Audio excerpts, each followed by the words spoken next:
Hello, everybody. Welcome to the Transmission Inbound podcast. There's only three of this week. Didn't want to delay the podcast again. So with me, I am Johnny, and with me we have Luke, Hello. and we have Wilson. Hey, what's up? So we got a few things to talk about. I guess let's start with GTA 5. The gameplay trailer came out today. Yeah, GTA 5 actually it's pretty awesome stuff. A lot of people have been waiting for it. There's a lot of hype, and to be honest, it looks really good.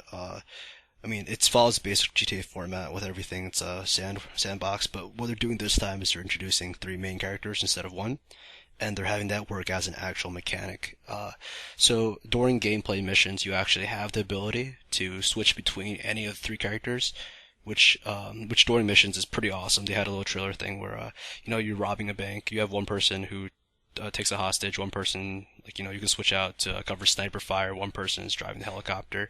It's a really awesome mechanic. And out of missions, they kind of follow with that. So even though you can select one character to just walk around with, you can kind of catch up with your other characters. Just go and kind of switch between characters and see what everyone else is doing. It's a really nice mechanic, and there's some little polishing stuff. One of the concerns a lot of people had was, switching between weapons in GTA was just really bad. So what they did is they actually used Red Dead Redemption's weapon scroll. So you open up a menu with that scroll, you scroll around, and you pick your weapon.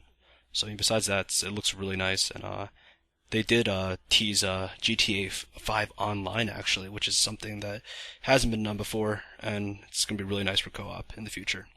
Yeah, that trailer, it looked really, really good. I was really excited about the planes and the scuba diving because I like the whole open world element of the GTA series. It's Yeah. They always do it really nice. Yeah, just some preliminary numbers, on motorcycle mods and stuff. There's gonna be over 1,000 mods. So for everyone else who kind of is really interested in kind of like designing your own thing or really going through the sandbox, GTA definitely has pathways for that. Yeah. Yeah, like from what I gathered from the trailer, it looks like it took a lot of elements from Saints Row. Actually, it reminded me a lot of that. Yeah, Saints Row is a lot of people. It's like basically the funner version of GTA. Admittedly, after I think that was like THQ's best product, basically picking like just like the entire Saints Row series. It's done so well. It's a lot of fun. I think they're really looking for that. It's definitely something new though. The way that they're really doing GTA 5, they're really taking a step out of what was a good formula, and they're trying to just play around with it. It's pretty awesome. Yeah, I think with GTA 4, a lot of the main complaints was that it was a lot more serious than the rest of the series. And I think Saints Row 3 kind of gave people what they want as far as silliness. So yeah. Yeah, there's really so much you can do, and from what I saw, it's definitely obviously they brought back buying houses. You can buy a real estate. I'm pretty sure you couldn't do that in GTA 4, but you could do that in San Andreas.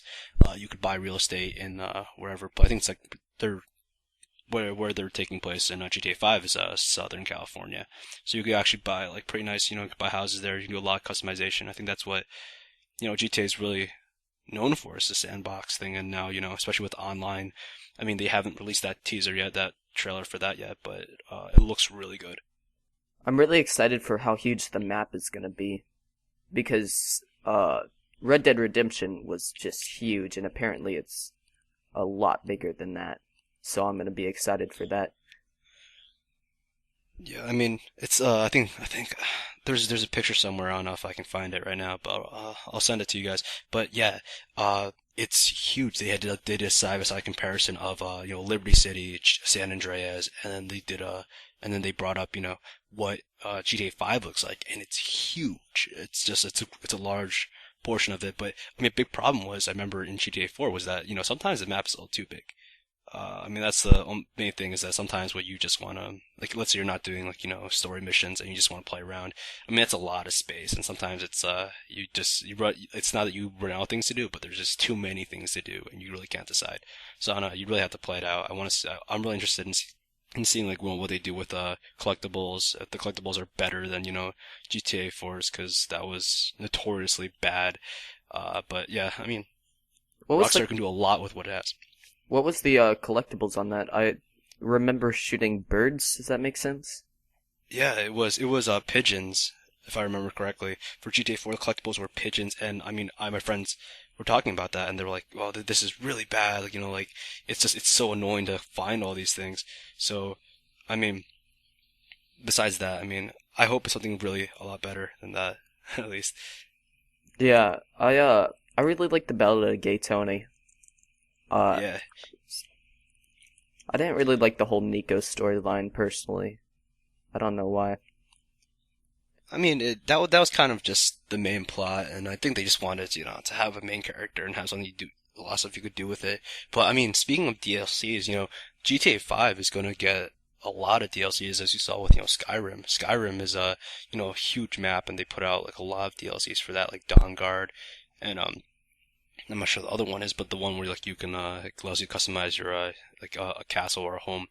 It looks really good, and I feel like there's a lot of room for them to play with. I know for a fact that Oblivion was a huge map, and they came out with two great DLCs, Shivering Isles and Nights at Nine, which basically were just totally different like maps and additions to it. And I feel like GTA 5 can definitely pull that out if they needed to. Yeah, what I'm really hoping for is it for to be ported to the PC. The uh the GTA 4 port for the PC was god awful. It was terrible. You would get glitches every single time you tried to play, and it was just a terrible port. So I'm hoping they actually port it to the PC and do it well. Yeah, I mean, Rockstar is actually looking for kind of like currently developers to do that for them. They just sent out like a little notice on their website that was like, hey, we're looking for developers to help with the porting. So I mean, yeah, I mean, to be honest, if GTA got on the PC, that'd be huge. A lot of people, a lot of complaints were like, hey, this GTA 4 not on the PC. We want to see something we want to see it brought to the PC, and Rockstar's listening. And it's huge though. Like I honestly, as a PC person, I don't really go out and buy all the consoles. So, I mean, having something just I can just tag onto a computer or something without having to like buy a new hardware or whatever would be really nice. Especially because of modders. This seems like just the perfect game for modding. GTA 4 had such a good modding community. Like, have you heard of IC Enhancer? Yep. Yeah, it's just a wonderful texture pack for GTA 4, and I'm really hoping they can bring back something like that for GTA 5. Yeah, I mean, it's mods definitely do a lot, and I remember like there's this nice like a picture thing on Reddit for Skyrim and Elder Scrolls and all that, and they're like basically like, these are like a lot of people just download mods and they never play without the mods because it's not just oh cool skins and everything, but to be honest, enhancing textures and just making it look a lot better. I mean, that's like sometimes I perfectly understand why you just wouldn't turn off mods, but hey, maybe Rooster Teeth will do something about that. I know they did some like they really liked doing like checking a lot of the new mods and everything for Skyrim, so maybe they'll definitely do that for GTA 5. Yeah, the mods for Skyrim were just wonderful. I mean, I look at like the console version now, and sometimes it doesn't even look like the same game. It looks so good on a PC. Yeah. So I guess we could go into the next topic, in that speaking of DLCs, Halo 4 recently just released a DLC, and I'm just curious, like how far. I know that Halo, like I think that 343 is definitely planning another Halo, and as they showed at E3. But I mean, how long? Like I mean, with stuff like Skyrim and GTA, you can definitely come out with DLCs for that. It's really easy. You can just add content, add missions. But I feel like Halo is one of those weird games where releasing a DLC is like sometimes I don't really look forward to it. I feel like there's only so much you can do. Did they wrap up the storyline? I never played it. They okay. They were supposed to wrap up the storyline in 3, which was, Master Chief is like hurtling, in space. He stopped the Covenant, and then like after, if you play it on Legendary, the Legendary cutscene is like his ship hurtling towards another planet, and and then in Halo 4 they basically kind of bring Master Chief back almost, where they have humans from Earth crash land what they call the Infinity onto another another world, and it actually brings up a lot of the Forerunner stuff. There's a Halo book series which is the Forerunner trilogy, and it kind of brought that in, which is like the very origins of the universe and stuff. And I mean, they can do so much with it. I feel like it's just the thing that's like such a big moneymaker. Like 3 was just like after 343 took over. I mean, they're gonna milk it until there's no money left in the Halo franchise. When did 343 take over the Halo franchise? At I the end think of Reach. Reach was the last Bungie game, and they handed it over to 343. Why did they hand it over? It was after Reach, I think after all the DLC got released, I might be wrong, and then 343 wanted to keep the game series going, so they took over.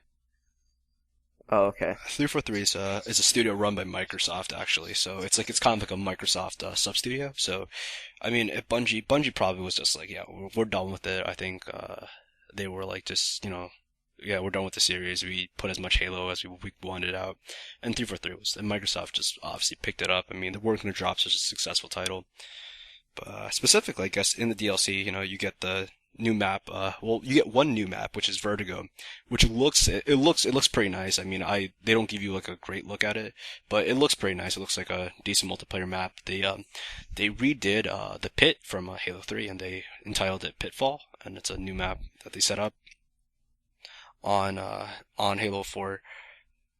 There's a new game type, which it's a skull game type. It's basically like handball, I guess, and almost where it's a skull that spawns in the center of the map, and you throw it into like a designated area to score, and it looks pretty cool. And of course, there's the new armor skins, there's new armor sets and new weapon skins. I mean, it looks like a decent DLC, and I mean, I guess like if you're really into kind of just multiplayer experience rather than any additional content, I mean it does what it needs to do. So it's not story based. It's not story based. Yeah, hey, that's what I was kind of saying. Like with stuff like Skyrim and GTA 5 or 4, you can do so much story based because there's so much room to do it. But with Halo, it's not that sandbox. You can't just go back and play new maps and play new locations, because basically if they want to add extra content, you have to code in new maps, code in new AI elements, and it gets a lot more complicated. So putting stuff in for like a linear storyline is pretty difficult. Well, what they could do is, don't they do like new spawn ops every like once in a while or something? Yeah, yeah, that's different, I think. But yeah, they could definitely do that with the new Spartan ops and stuff. That's definitely stuff you can put into a DLC.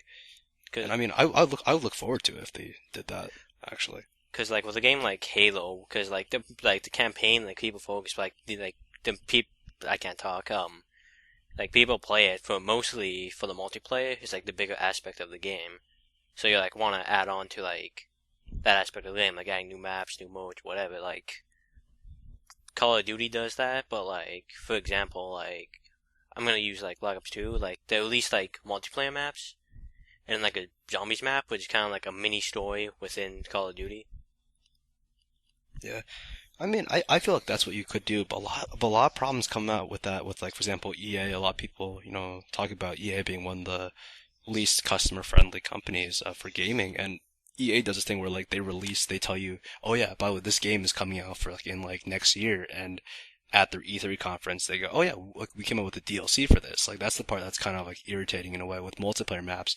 Is that like you could just have tacked it on to the original game if you're announcing at the same time, and it's really just like just the way like, oh, download this or like buy this. That's why like as someone who's like really multiplayer experience is like, for me it's okay. I mean, I used to play a lot of Counter-Strike, and there was like one map, like you would just need to play Wasteland, and like legitimately there was one good multiplayer map. You just play that, and everything else was just kind of like, oh that's new, or this is new. And like the novelty would wear off, and everyone would just go back to Wasteland again. So I mean, I guess it's different. I guess if you want to have fun with it, it's pretty cool. Yeah, I'm gonna be honest. I've never been really a single player kind of guy. Like, it's very rare that I can get into a game where I'm just playing single player. One I can think of off the top of my head was Far Cry 3. That was a really, really good game, and I think it had co-op and multiplayer, but I never even got into those because the single player was so good. And yeah, I mean, go on. Yeah, you first.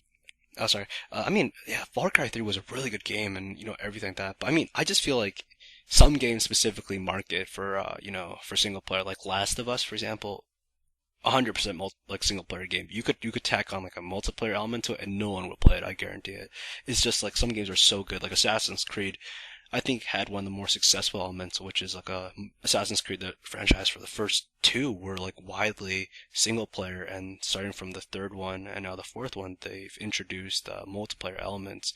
I mean, it did pretty well, but to be honest, I don't think anyone buys Assassin's Creed for it, so who knows? The multiplayer really did look good. It was, if I remember correctly, it's kind of you're walking around and you're trying to figure out which people are NPCs and which are just people playing multiplayer, and you have to kill them, and you have a certain target who you're supposed to kill. Yeah, the way that I think I'm not sure what the game type's called, but yeah, basically, I mean, it's exactly that. You have your target, and everyone has a target, so you basically you know what your target looks like, but you have to figure out what everyone else is. And the gameplay mechanic is really nice, actually. I know that Achievement Hunter actually did a let's play of that, and I mean, it's a lot of fun, I guess, if you play with people. That's what I feel. I feel like it's definitely some game types are just more fun playing with other people, but I mean. Yeah, I mean, for me, like getting on live and playing something with like people like I didn't know was more like rage inducing than actually, fun for me sometimes. I thought that a lot on when I was in my PS3 days, because a lot of people just weren't the best there. But now that I'm on PC, a lot of people are just a lot nicer to you. And I can't really say anything about live because I've never had an Xbox, but I can say that the multiplayer on PC is better. Maybe that's just because I played Call of Duty on the PS3 and never really got into that many multiplayer games, but playing things like Gary's Mod and Minecraft, people are just very, very nice. It's crazy, the contrast. Well, like kind of with PC games, it's like usually like servers set up are like kind of like communities, which is why you find like the nicer people. While like Xbox Live or PSN or whatever, like it's literally just like okay, go in and just like find random people to play with, as opposed to like a group of people who like come together play games in like a server community. Yeah, I mean it's a large part because like when you're on a PC, think about it. Like if we take the general audience of who plays PC games, yeah, it's not really like the majority of the audience is pretty mature. I mean, you're not really gonna see, for example, middle school kids on PC because a lot of the games, for example, Halo, Call of Duty, that's all really marketed to a younger audience. So I mean, that's really the console games are really for that. It's when if you're younger, you're more likely to own, one of those console games. I'll be honest, when I was in middle school, like my first thought wasn't, oh, I'm going to go on Steam and download this new game and play it. Like that wasn't like, for me, that wasn't it, I didn't really find a lot of the online games as attractive as, just like first person shooters or something that's, more like, something like, Star Fox or something, which was just like really just designed for kids. I mean, for me, it was like, okay, let's play that. And I never really gave PC a second thought, I guess that's why, the communities are definitely a lot different. It's just that, hey, you gotta take it. You gotta take the consoles kind of like it's all about the games and then who the games are for. And at that point, you're dealing with, a bunch of like, 14-year-olds who are, who are just like, screaming over the mic at you over Call of Duty. Yeah, speaking of PC, have you guys seen that the summer sale is supposed to start this Thursday? Yeah, I mean, yeah, you linked it to us. So, yeah, I mean, yeah, no, that's a big sale though. Summer sale is crazy for Steam. That's a lot of money that like people spend. I know a lot of my friends like save up for this event where it's like just really good quality games at like a pretty dirt cheap prices actually.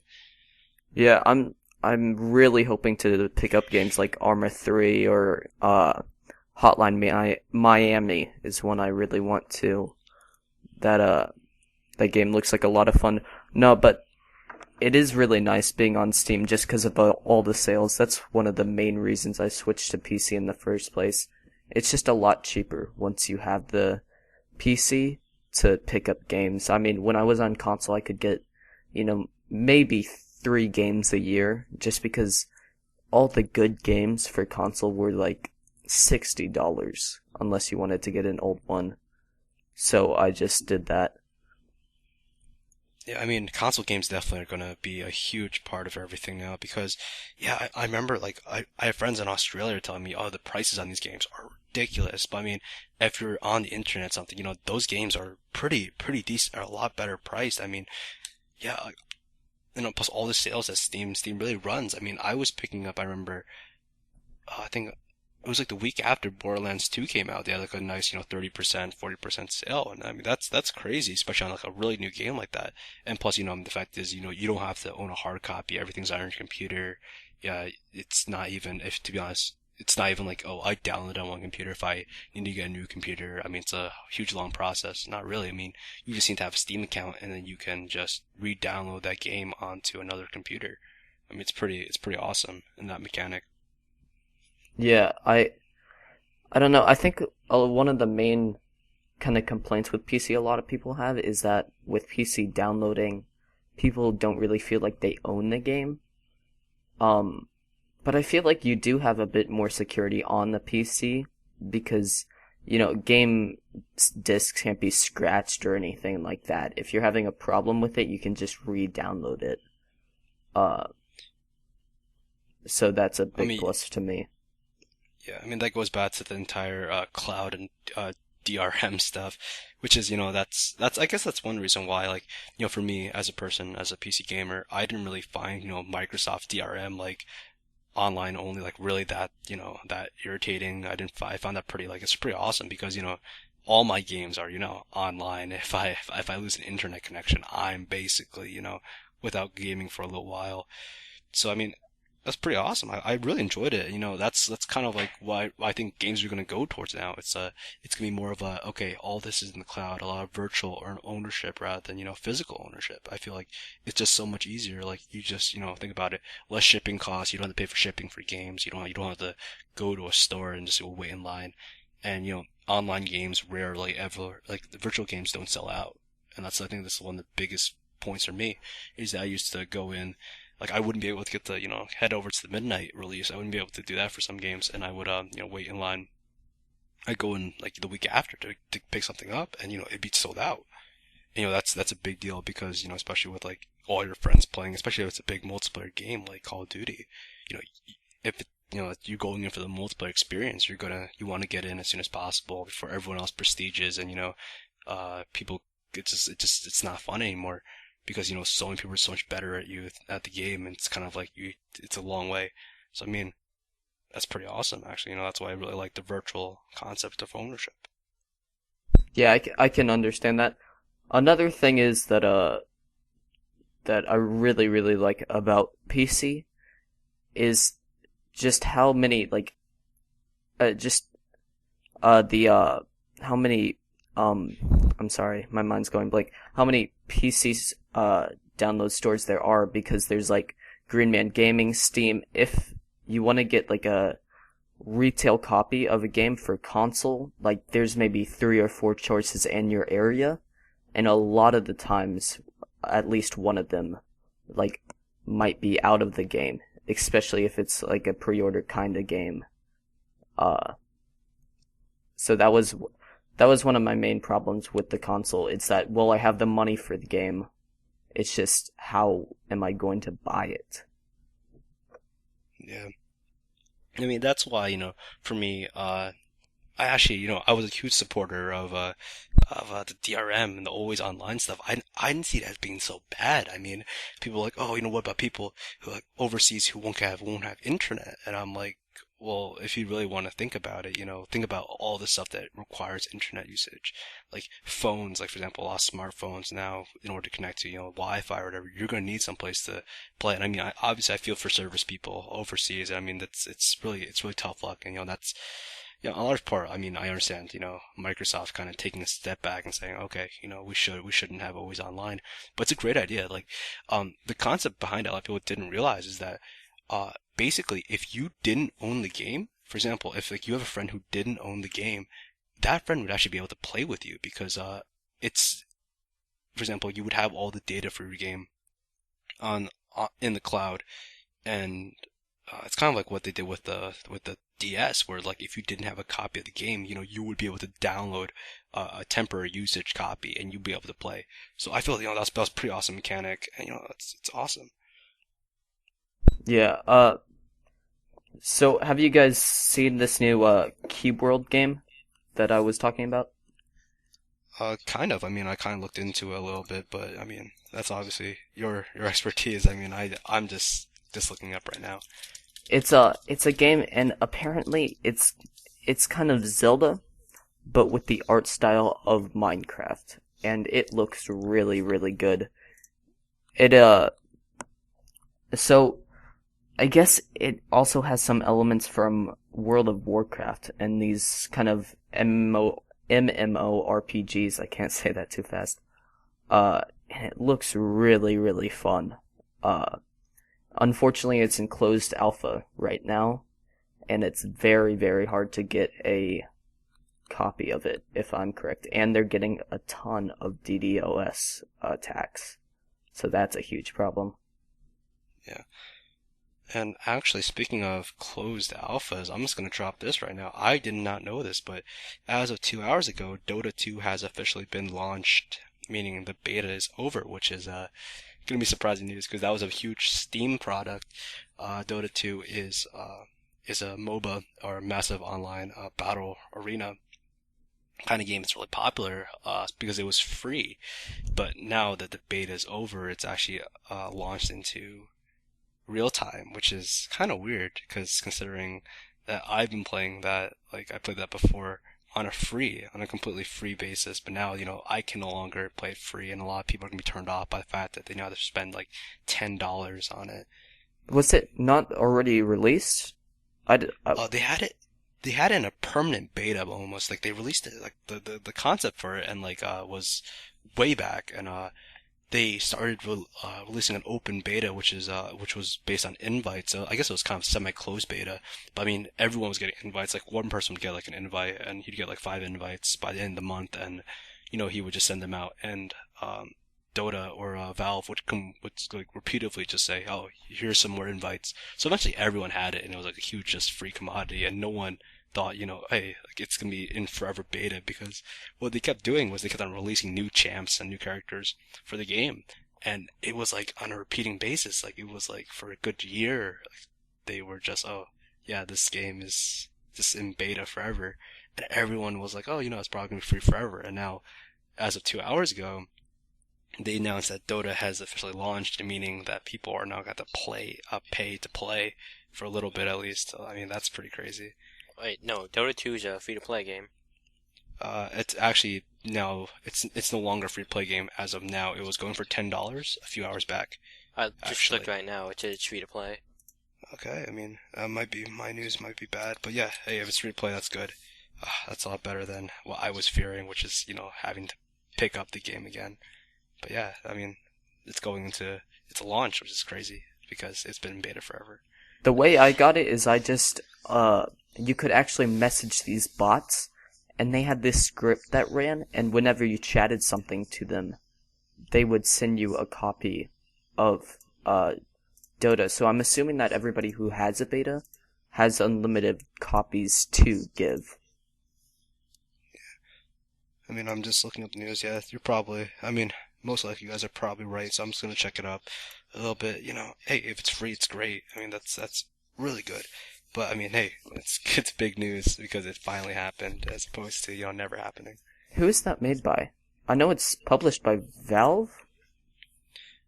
The idea came from, I think, I want to say Ice Frog. Ice Frog was the original producer of Dota, which was Warcraft 3 mod. It was a Warcraft 3 game type that got insanely popular, played professionally in, I think, all around the world now.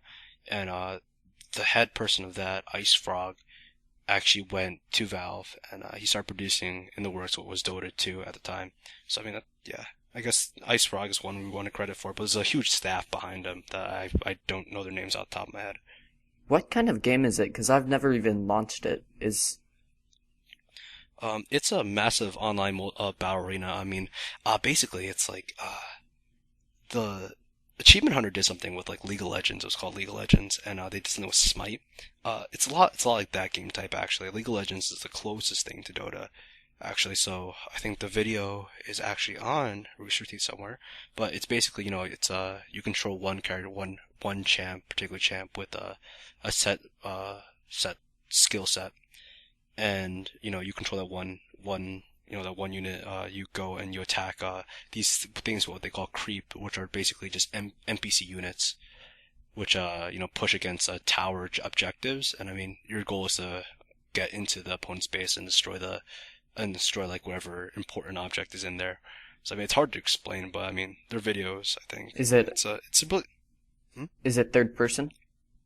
Yes, it's third person. I think the only type of MOBA that's actually somewhat first person is actually Smite, but even that's pretty over the shoulder anyway. Oh, okay. Yeah, I have it in my Steam library, but I've never bothered to launch it. I think I have that problem. I buy a lot of things, especially because the summer sale coming up, and I have Assassin's Creed 2, Assassin's Creed 3, and I never get around to playing them. And I keep looking at them like one day, but it has not come yet. I think with Assassin's Creed, I'm mainly waiting to get the first one, because I've heard that one's, I don't really want to skip the first part of the story. Yeah, I mean, in terms of like gameplay, I felt like the first one was pretty repetitive. It's like the same mission 10 times. It's actually the exact same concept. That was a huge complaint for Assassin's Creed 1. But yeah, the storyline, definitely you don't want to skip that part. That gives you a lot of, Assassin's Creed's one of the games that like give you like a little like kind of like briefing at the beginning, so you don't really fall too behind in terms of story. But yeah, definitely something worth playing. In terms of gameplay though, it gets pretty boring, which is why 2 and 3 is a lot better. What about, what was it, Brotherhood and Revelations? Yeah, those were kind of expansions on just like storyline. I'm not sure. I think one of them was for the PSP, or I might be completely wrong. I mean, I have no idea. But yeah, but Brotherhood and Revelations were kind of additional expansion concepts. Do you know if it's still the Ezio storyline? It's the one from 2. I'm not quite sure what that one is. Like, there's Assassin's Creed 2, then it's Brotherhood and then Revelation. That's like a little like mini series within the series. Okay. Yeah, I mean, it's just expansions on Ezio and Altair's plot. It's basically that. I mean, it's worth picking up and playing for a little bit. I mean, if you're not really going to do anything else. But besides that, it's pretty yeah, I mean, it's not necessary to play. Okay. Yeah, I'm gonna have to get into those series. I feel like I've missed out. Like, I do this with, like, the Mass Effect series and all that. I feel like I just missed out on these huge AAA franchises that I just never get around to playing. So I'm really gonna have to try to get into those. I mean, with the Steam sale, I think a lot of these games will be going on sale soon, so you actually can pick up all of them if you really need to. I did hear that the PC port of Mass Effect 1 was just terrible. But I'm not sure about that. I mean, you really have to. It's something to play for yourself, though, because I mean, that's huge difference between PC games and playing something that's meant for a controller and a console. A lot of people say it feels a lot different, having joysticks in your hand and obviously having the entire scroll menu, because there are just far fewer buttons in terms of having what you can have on a console. For example, I mean, there's a set amount of buttons, but they're all in the right places, as opposed to PC, which is, you have a large amount of buttons, but having that keyboard arrangement is pretty difficult. I do, at first when I switched to keyboard, I really didn't like it. I had to buy a gamepad just to kind of transition myself over. But once I had it for a while, it was pretty good. So I think that about wraps it up for the second transition? Yes, here's the end of Transmission Inbound Podcast, Episode 2. A few last closing statements before we head out. We have the group on RT, where you can find more info on stuff. We have the YouTube, Transmission Inbound. We're on iTunes. And you can send us questions at transmissioninbound@gmail.com. And we'll answer them whenever we get them. And that's about all. So, bye, everyone. We got to cut it short because we have a more cast this week. See you guys.